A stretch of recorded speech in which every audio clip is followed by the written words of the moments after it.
we are looking at how to pronounce these two words, as well as how to say more confusing words in English, some of the most mispronounced ones as well.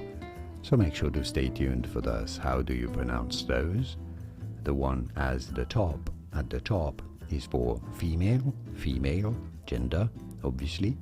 It is said as feminine. You do want to stress on the first syllable, on the fe syllable. The one at the bottom is for male, for boys.